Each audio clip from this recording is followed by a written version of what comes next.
Assalamualaikum warahmatullahi wabarakatuh. Sahabat harapan semua, bertemu kembali di acara yang selalu kita tunggu-tunggu dan insya Allah membawakan berkah dan manfaat untuk kita semua, yaitu di acara Bengkel Kajian Online yang diselenggarakan oleh Lazara Pandu Apa Banten. Oke, sebelumnya saya ingin memperkenalkan diri sebagai host, yaitu nama saya Nur Sanik. Mungkin kita akan langsung ya. Tema yang akan kita bahas hari ini yaitu adalah tetap bisa berkurban saat new normal. Jadi walaupun keadaan lagi new normal, kita masih tetap bisa berkurban. Dan untuk sahabat harapan semua yang mau berkurban, atau misalnya lagi nggak ada waktu, ataupun nggak keburu, itu teman-teman bisa kunjungi di yukurban.in, seperti itu. Ataupun teman-teman bisa datang ke kantor Lazarpa, atau bisa juga melalui transfer di rekening Mandiri di nomor rekening 1630003848580 atas nama Yayasan Harapan 2 Banten.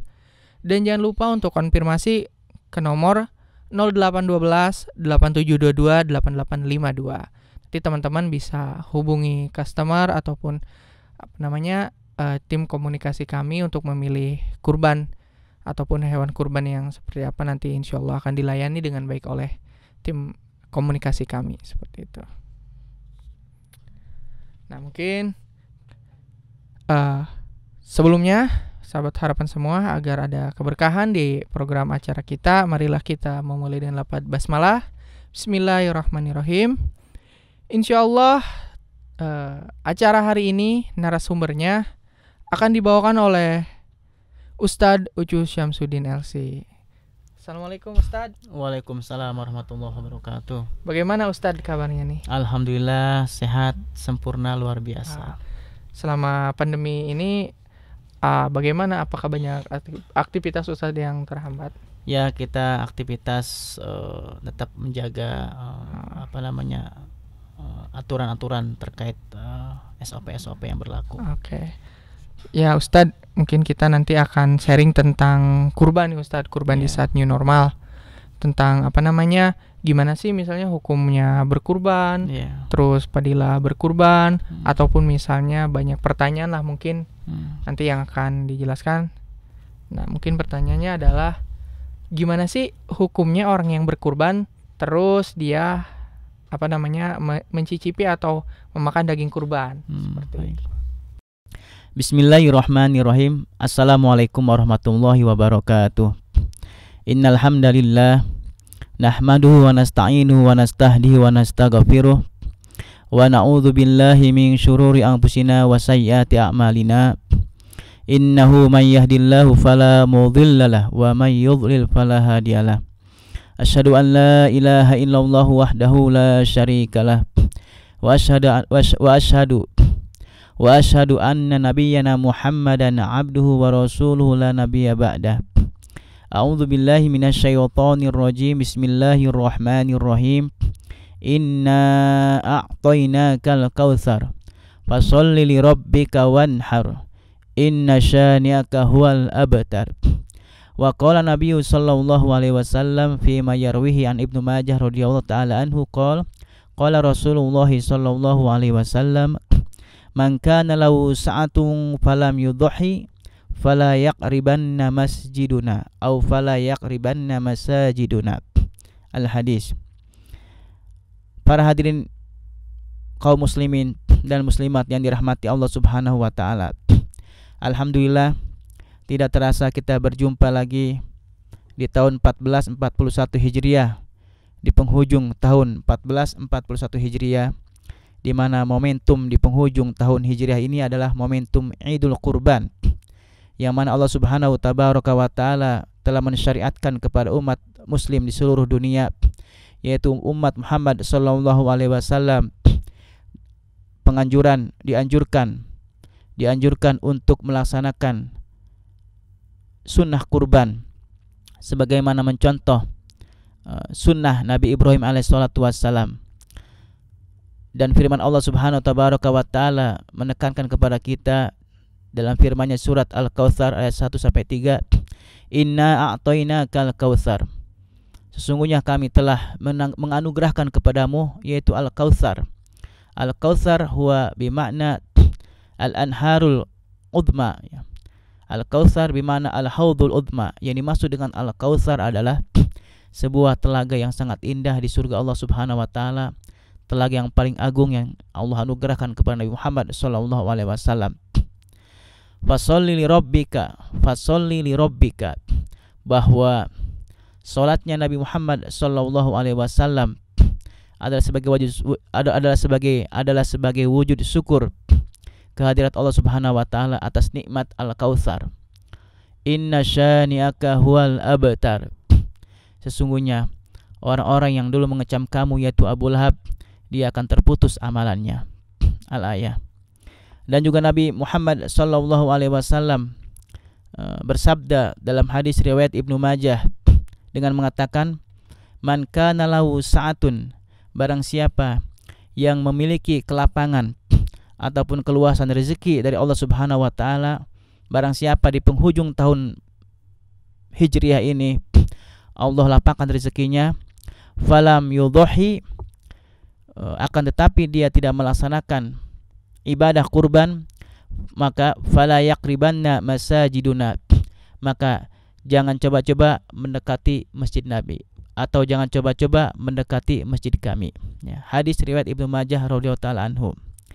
Juga Nabi SAW juga bersabda dalam hadisnya yang diriwayatkan oleh Anas bin Malik radhiyallahu taala anhu, annahu sallallahu alaihi wasallam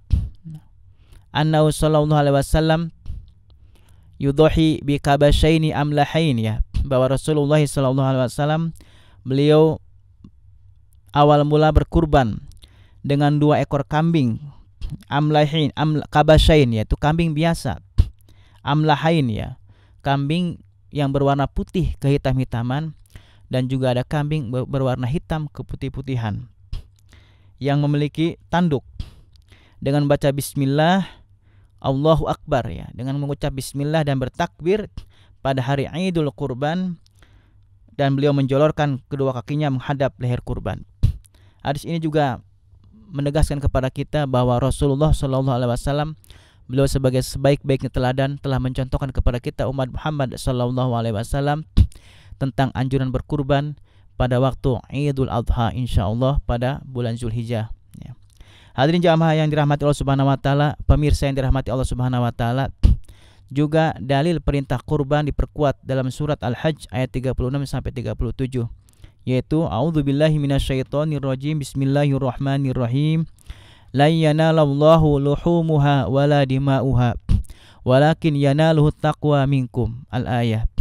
Bahwa Allah Subhanahu wa taala la yanalallahu, tidak menghendaki, tidak menginginkan ya, luhumuha, daging yang kita sembelihi ya, sebagaimana keyakinan orang-orang musyrik terdahulu, wala dima'uha, juga darah yang engkau ataupun kalian hai umat Muhammad alirkan bukan menjadi kepentingan Allah Subhanahu wa taala sebagaimana keyakinan orang-orang musyrik terdahulu ya. Walakin yanalu taqwa minkum, akan tetapi Allah Subhanahu wa taala hendak menumbuhkan ketakwaan kita kepada Allah Subhanahu wa taala.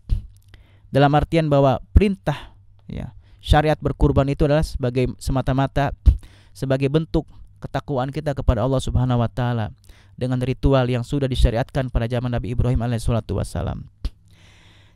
Para pemirsa yang dirahmati Allah Subhanahu wa taala, oleh karena itu para ulama dan fuqaha memberikan beberapa poin-poin terkait dengan hukum Idul Kurban.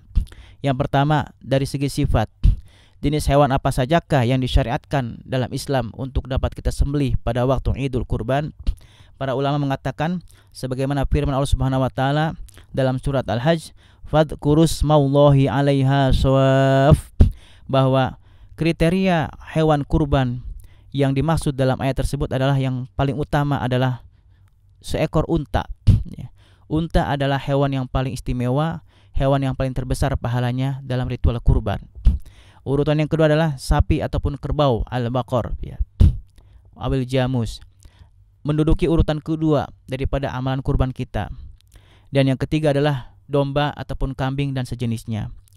Jadi yang masuk kriteria sifat hewan kurban adalah hewan yang termaktub dalam firman Allah Subhanahu wa taala, yaitu bahimatul an'am, yaitu jenis hewan mamalia yang sudah lumrah umat Islam lakukan, yaitu dari jenis unta, kedua dari jenis sapi ataupun kerbau, dan ketiga dari jenis kambing ataupun domba, dan tidak disunahkan daripada selain ketiga jenis tersebut. Para pemirsa yang dirahmati Allah Subhanahu wa taala. Dan yang ketiga adalah bagaimana lafaz ucapan ketika kita hendak melaksanakan ritual kurban. Di sini ada 3 contoh yang dicontohkan oleh Rasulullah SAW bersama para sahabatnya. Yang pertama, lafaz bismillahi wallahu akbar. Allahumma minka wa ilaika. Bismillahi wallahu akbar. Allahumma minka wa ilaika. Doa yang pertama menegaskan bahwa kita berkurban semata-mata karena Allah Subhanahu wa taala. Bismillahi minka, dengan nama Allah bahwa kurban ini adalah milikmu, wa ilaika, dan kami persembahkan pahalanya darimu ya Allah Subhanahu wa taala ya. Jadi di situ ritual menegaskan tentang bagaimana mengesahkan Allah dalam berkurban. Tidak ada niat kecuali niat karena Allah Subhanahu wa taala sebagai bentuk taqarrub ya, mendekatkan diri. Yang kedua adalah doa yang Nabi contohkan, Allahumma taqabbal min Muhammad wa min ummati Muhammad. Allahumma taqabbal min Muhammad wa min ummati Muhammad. Doa yang kedua ini adalah sebagai dalil dibolehkannya ya kurban niat ya satu orang untuk orang-orang ya, atau bahkan untuk umat sekalian dalam pelaksanaannya. Dalam artian boleh kita mensedekahkan pahala kurban ini untuk keluarga kita, kerabat kita, atau bahkan umat sekalian ya. Dan yang ketiga yang terakhir adalah doa sebagai penyempurna. Bismillahirrahmanirrahim. Allahumma taqabbal min Muhammad wa ali Muhammad wa min ummati Muhammad sallallahu alaihi wasallam. Ini doa yang ketiga. Jadi doa yang kedua dan doa yang ketiga ini adalah doa yang dianjurkan bagi Anda yang melaksanakan Idul Kurban secara kolektif.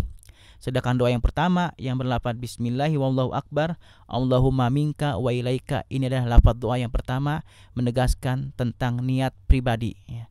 Jadi kurban pribadi niatnya pribadi, sedangkan kurban kolektif maka niatnya juga untuk kolektif. Ini untuk memisahkan antara niat berjamaah dengan niat pribadi.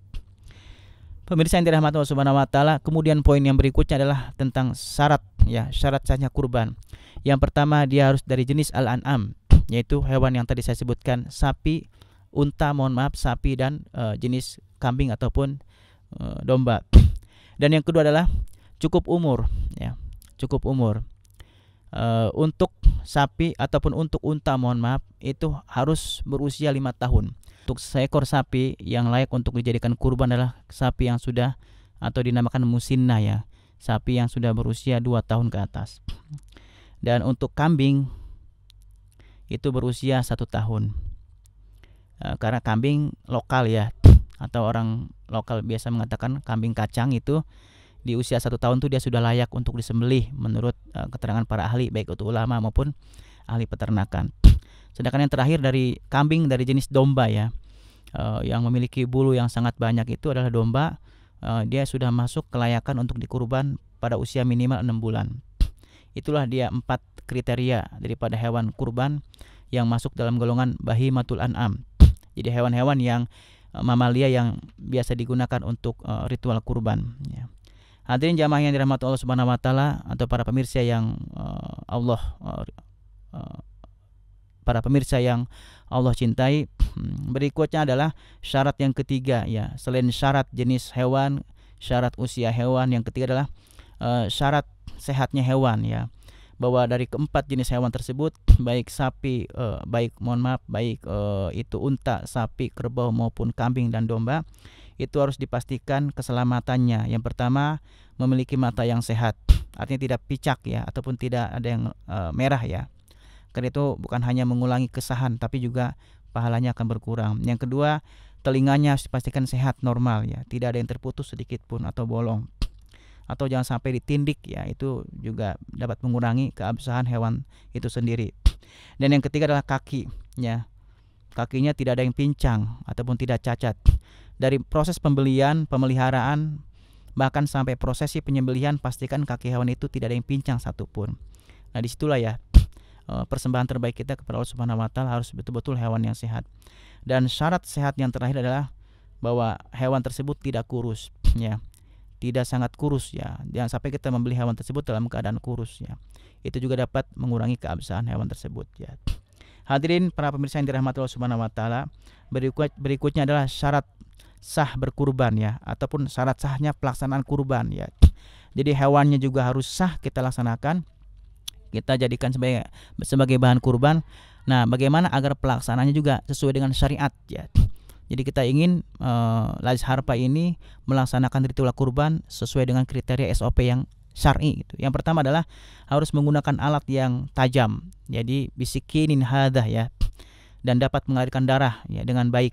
Sebagaimana dalam hadis riwayat Abu Daud radhiyallahu taala anhu. Jadi betul-betul harus tajam. Jadi semakin tajam pisau ataupun golok yang kita sembelihkan, itu tidak akan mendatangkan rasa sakit ya. Itu juga akan menambah pahala keabdoliahan kurban itu sendiri. Yang kedua, membaca bismillah dan takbir ya. Itu syarat sah berkurban. Yang ketiga, memotong bagian tenggorokan, urat leher dan sebagainya.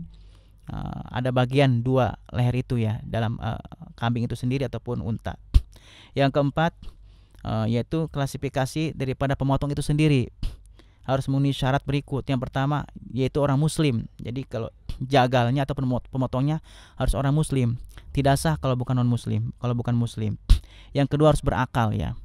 Tidak boleh orang yang tidak berakal menyembelih hewan kurban. Yang ketiga, balik.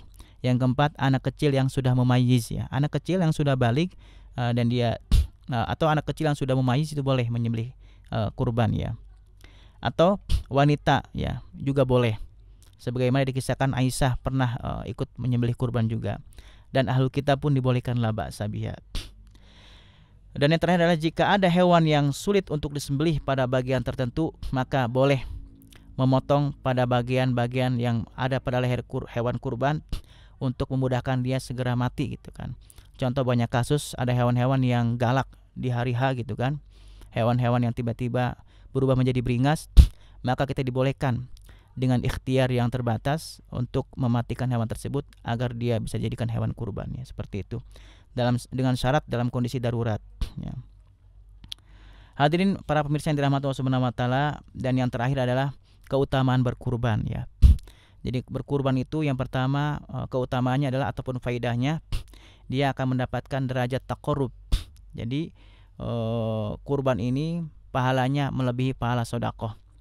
Jika Anda bersedekah kurban dengan nilai uang tanpa melakukan kurban, itu dapat pahalanya hanya pahala sedekah, walaupun nilainya sama dengan nilai hewan kurban, tapi tidak akan mendapat pahala kurban. Artinya apa?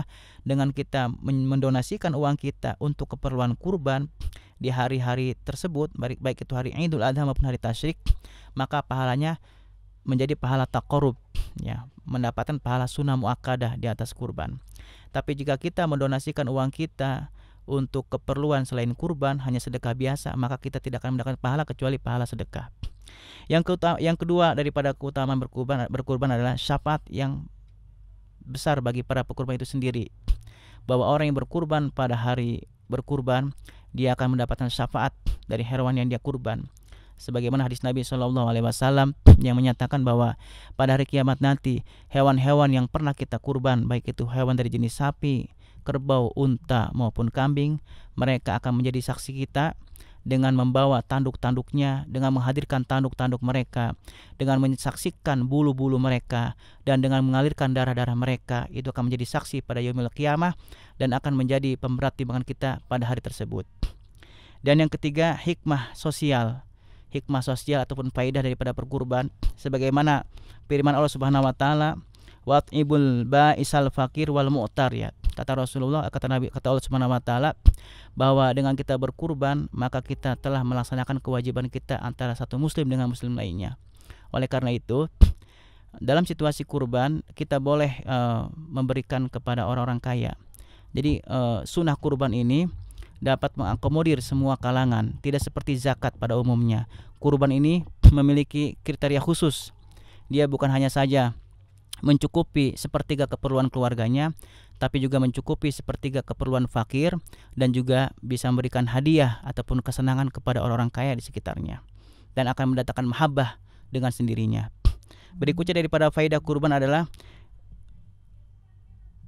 bangga di hari kiamat kelak, bahwa kita telah menghadirkan mereka sebagai hewan sembelihan untuk melaksanakan syariat Nabi Muhammad SAW yang bermuara dari syariat Nabi Ibrahim alaihissalam.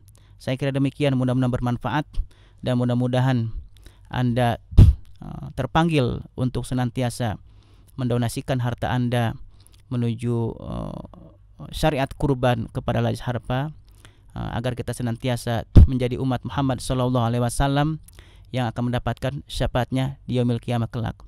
Wallahu a'lam bishawab, wabillahi taufiq wal hidayah, wal afwa minkum. Assalamualaikum warahmatullahi taala wabarakatuh. Alhamdulillahirabbil alamin. Sahabat harapan semua, tadi kita udah mendengarkan narasumber yang memaparkan materi bengkel kajian online hari ini. Sangat luar biasa sekali ya tadi apa yang sudah dipaparkan oleh pemateri kita, Ustadz Ucu Syamsuddin. Mungkin kita nanti tapi memang sekarang kita mau diskusi dengan beliau ya. Ustadz, Alhamdulillah tadi luar biasa sekali ya materinya, mulai dari syarat-syarat, rukun dan sebagainya. Alhamdulillah, mudah-mudahan jadi wawasan dan pengetahuan buat kita. Amin. Nah, mungkin ada beberapa pertanyaan yang ingin ditanyakan gitu Ustadz ya. Yang pertama ini Ustadz, kita ingin tahu ya, kalau daging kurban itu, contohnya kita udah berkurban nih Ustadz, terus si daging kurbannya itu dimakan lagi gitu sama kita, itu gimana itu Ustadz? Iya, itu saja ya. Ya itu dulu. Ya, jadi terkait penyaluran di sini bahwa sudah disyariatkan dalam firman Allah Subhanahu Wa Taala ya, yang berbunyi fakulu minha wa at'imul ba'isul mu'tar ya, bahwa ada 3 kriteria daripada alokasi daging kurban itu sendiri ya. Mungkin berbeda nanti hukumnya ketika membahas akikah dan sebagainya ya. Yang pertama, bahwa daging kurban yang dipersembahkan oleh para mudhohi kepada panitia maupun kepada masyarakat, itu ada 3 memang alokasi yang boleh disalurkan. Yang pertama untuk dirinya ataupun keluarganya, nah itu hukumnya mubah ataupun sunnah ya. Artinya apa? Dia boleh minta, boleh juga tidak, boleh diberi, boleh juga tidak, karena hukum dasarnya mubah ataupun sunnah ya. Kecuali memang mereka bernazar ya, itu sama sekali tidak boleh menerima. Jadi nggak boleh kita si pekurban itu menerima daging nazar untuk dia makan, itu nggak boleh. Nazar itu harus murni disalurkan kepada yang berhak, fakir miskin dan semacamnya. Yang pertama ya, jadi dengan syarat dia tidak nazar, maka dia boleh menerima dan boleh meminta kembali, request ya. Tapi kalau dia meniatkannya nazar, itu nggak boleh ya. Jadi pada umumnya, secara umum dibolehkan si pekurban meminta dagingnya kembali ataupun meminta merasakan dagingnya, dengan syarat tidak boleh melebihi 1/3 ya. Ya artinya ala kadarnya aja lah, menyobain gitu ya. Oh jadi gitu ya sahabat harapan semua, yang mudoi ataupun yang berkurban itu tetap boleh mencicipi si daging kurban yang sudah dikurbankan. Cuman tadi syaratnya tidak boleh lebih dari 1/3 ya Ustaz ya? Boleh, tidak ya. boleh lebih dari 1/3 ya, untuk mencicipi lah seperti itu. Saya tambahkan juga yang kedua adalah 1/3 untuk kerabat dan tetangga ya. Bahwa alokasi daging kurban apa saja itu, dari jenis onta, dari jenis sapi, dari jenis kerbau, kambing maupun domba, 1/3 boleh diberikan kepada mudhohi supaya mereka juga ikut merasakan, 1/3 untuk kerabat dan tetangga. Jangan lupa, walau bagaimanapun kerabat dan tetangga dia juga harus berhak menikmatinya gitu kan. Dan 1/3 yang tidak boleh luput juga adalah untuk fakir miskin. Nah, fakir miskin juga di sini dimasukkan kategori 2 golongan. Ada fakir miskin yang masuk kategori istilah al-muta'affif, fakir miskin yang dia merasa diberikan berapa saja cukup, merasa cukup dengan pemberian. Tapi ada salah satu karakteristik dari fakir miskin yang bernama al-muta'arrid namanya ya. Jadi al-muta'affif, ada muta'arrid yang minta tambah. Biasanya kalau Idul Kurban, ritual kurban itu biasanya tipikal masyarakat menengah ke bawah itu biasanya mereka punya potensi untuk minta tambah. Nah, itu memang dibolehkan dalam syariat. Karena memang mustahik sendiri terbagi kepada 2. Mustahik yang memang muta'affif, yang mereka punya rasa malu gitu kan, cukup dengan pemberian yang ada. Ada juga kategori fakir ataupun miskin yang muta'arrid, yang mereka ini memang punya ambisi dalam artian untuk meminta tambah gitu. Nah, ini juga difasilitasi oleh fikih. Jadi kita sebagai pelaksana, kalau memang ada orang fakir, ketika sudah kita kasih dia merasa kurang, minta tambah lagi, itu kita tidak boleh segan-segan untuk memberikannya lagi gitu. Itulah 3 klasifikasi daripada alokasi daging kurban. Wallahu a'lam bishawab. Terima kasih ya Ustadz, syukron. Nah itu tadi ya sahabat harapan. Nah mungkin ini ada lagi nih Ustadz. Kadang kita jarang tahu atau mungkin sebenarnya banyak yang belum tahu terkait hukum dari berkurban itu sendiri gimana sih? Apakah Ya, misalnya wajib atau sunnah atau gimana gitu ya Ustadz? betul. Di sini banyak fikih menerangkan bahwa hukum kurban itu hukum dasarnya adalah dia sunnah muakkad ya. Sunnah muakkad sebagaimana disepakati oleh 3 mazhab, yaitu mazhab Syafi'i, mazhab Maliki, dan mazhab Hambali. Itu mazhab mayoritas namanya jumhur, jadi sunnah muakkad. Sedangkan hukum yang kedua dihukumi wajib. Ini mazhab Hanafiyah. Jadi mazhab Hanafi mewajibkan kurban. Makanya penganut mazhab Hanafi ini di negaranya mereka menjadikan kurban ini sebagai ritual wajib. Artinya kalau tidak melaksanakannya maka berdosa. Itu dalam kaidah fikih. Namun di sini yang dapat diambil kesimpulan bahwa hukum yang dapat disepakati, yang dapat dijadikan landasan bahwa kurban ini hukumnya sunnah muakkad. Artinya apa? Akan diberikan pahala bagi pelaksananya dan tidak akan mendapatkan beban dosa bagi yang tidak melaksanakannya. Sehingga derajatnya sunnah muakkad, ya, mendekati wajib tetapi tidak akan dikecam bagi yang meninggalkannya. Wallahu a'lam bishawab ya. Allah alam bisawab. Ya, syukron kasiron. Jadi intinya mungkin kalau dia berkemampuan untuk berkurban itu dianjurkan Ustadz ya. Iya betul. Oh, jadi kalau yang belum Ya, bahkan para ulama mengatakan hukumnya makruh, tidak disukai, bahkan dibenci kalau ada yang memiliki kelapangan harta pada hari H dan dia tidak menunaikan Idul Kurban, maka itu tidak disukai, ya. Tidak disukai, sebagaimana Nabi mengatakan bahwa barang siapa yang diberi kelapangan pada saat Idul Kurban namun dia tidak melaksanakan kurban, maka jangan coba-coba mendekati masjid kami. Artinya apa? Itu sebagai ultimatum dari Nabi SAW bahwa kurban itu sangat tegaskan, sunnah yang muakkad yang sangat tekankan oleh Nabi SAW himbauannya. Nah mungkin ini yang paling penting nih Ustadz nih yang mau kita tanya. Kita mau berkurban tapi dititipkan, apa ya, bukan dititip, bahasanya jadi gini, contoh ada lembaga atau panitia ya yang dia memang menyelenggarakan kurban. Nah kalau kita beli sendiri, motong sendiri gitu ya, itu kan agak sulit tuh. Tapi ada nih penyelenggara misalnya kayak lembaga amil zakat ataupun panitia kurban, lalu kita ikut ke situ, itu gimana? Boleh atau gimana ya Ustadz itu? Kalau ya, di sini ada satu keterangan yang saya kutip dari kitab Subulus Salam halaman 531. Annau tujzi'u at-tadhiyata minar rajul an ahli baitihi wa yusyrikum fi thawabiha wa naw la yasiu niyabatul mukallaf an ghairihi fi fi'li ta'at wa lam yakun amrun wala wasiyah fa yasihu an yaj'alu thawabu amali li ghairihi ya. Jadi boleh ya berkurban ya, titipan ya daripada keluarganya ya, kemudian daripada saudaranya ataupun dari kerabatnya ataupun koleganya ya, itu menitipkan ke fulan untuk dibelanjakan untuk dilaksanakan dengan niatan nanti ketika melaksanakan kurban. Memang ada dua perbedaan pendapat, ada yang mengatakan dicantumkan nama-namanya, tapi ada juga yang tidak perlu, cukup mengucap lafaz Allahumma taqabbal ya, Allahumma taqabbal min fulan wa ali fulan. Kalau dia misalkan keluar satu keluarga dan kerabatnya menyebut nama kerabat. Tapi kalau misalkan dia dengan komunitas tertentu, tinggal sebut aja Allahumma taqabbal minni wa min sodiki, dari teman-temanku, atau Allahumma minni wa minal mutasaddiqin, daripada orang yang bersedekah gitu kan. Atau mungkin bisa juga disebutkan nama-nama tersebut ya dalam satu waktu. Wallahu a'lam bishawab. Oh, jadi itu ada dua pendapat Ustadz ya? Iya betul. Mungkin ada yang membolehkan dan yang satunya ya, jadi memang yang sudah lumrah itu bahwa kalau kita panitia mendapatkan titipan donasi kurban, maka ketika pelaksanaannya jangan lupa untuk mencantumkan nama mereka ya, nama siapa saja yang dititipkan. Nah, tidak mesti detail, yang penting fulan dan keluarganya gitu kan. Atau mungkin kalau mereka request minta nama-namanya itu juga tetap sah. Tapi yang jelas Allah Subhanahu wa taala ya alimul ghaib ya, bahwa zat yang Maha mengetahui yang gaib akan melihat siapa si pekurban itu sendiri, diniatkan untuk siapa, tanpa disebutkan nama pun Allah sudah tahu. Barangkali mungkin di dalam pelaksanaannya ada kejadian yang tidak yang lupa mencantumkan nama si pekurban, maka cukup kita niatkan untuk mereka, itu sudah masuk pahala insyaallah dan tetap sah insyaallah.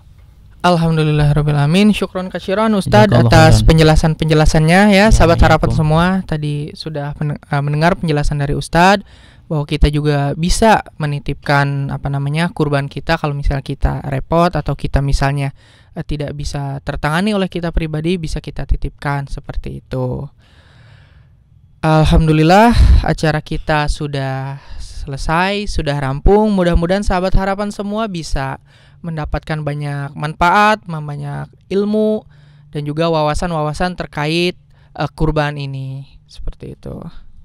Terima kasih untuk sahabat harapan semua yang sudah menyaksikan acara kita. Mudah-mudahan tadi itu ditambahkan keberkahannya, ditambahkan wawasan keilmuannya, dan bisa menambahkan juga keimanan dan ketakwaan kita kepada Allah Subhanahu wa taala. Dan untuk sahabat harapan semua yang mungkin di rumahnya sibuk atau misalnya nggak ada waktu, sahabat harapan semua bisa menitipkan tadi ya kurbannya atau mau berkurban melalui Lazar Harapan Duapa, itu bisa kunjungi yukurban.in atau maaf itu kunjungi yukurban.in. Teman-teman bisa klik di situ, nanti di situ ada list-listnya, ada pilihan-pilihan hewan kurbannya, tinggal teman-teman pilih aja. Sekarang serba mudah, bisa lewat dari HP seperti itu. Atau bisa juga transfer melalui rekening di Bank Mandiri di nomor rekening 163 000 384 8580 atas nama Yayasan Harapan Duapa. Dan jangan lupa nanti konfirmasi ke nomor 0812 8722 8852. Nah, nanti teman-teman juga bisa hubungi customer di Lazar Harapan Duapa, hendak memilih kurban apa, hewan kurbannya seperti apa, nanti bisa dihubungi atau bisa juga datang langsung ke kantor kami. Seperti itu. Dan terima kasih kepada narasumber kita, Bapak Ustadz Ucu Syamsuddin LC. Mudah-mudahan ilmu yang Pak Ustadz bagikan, yang Pak Ustadz berikan, itu bisa menambahkan wawasan dan pengetahuan untuk kita semua. Dan mudah-mudahan tadi tetap itu menambahkan keimanan dan ketakwaan kita kepada Allah Subhanahu wa taala. Itu kita tutup acara pada hari ini di Bengkel Kajian Online dengan membaca lafaz hamdalah alhamdulillahirabbil alamin. Saya selaku moderator memohon maaf bila ada salah kata ataupun hal-hal yang kurang berkenan untuk para pendengar ataupun pemirsa semua. Wassalamualaikum warahmatullahi wabarakatuh. Waalaikumsalam warahmatullahi wabarakatuh.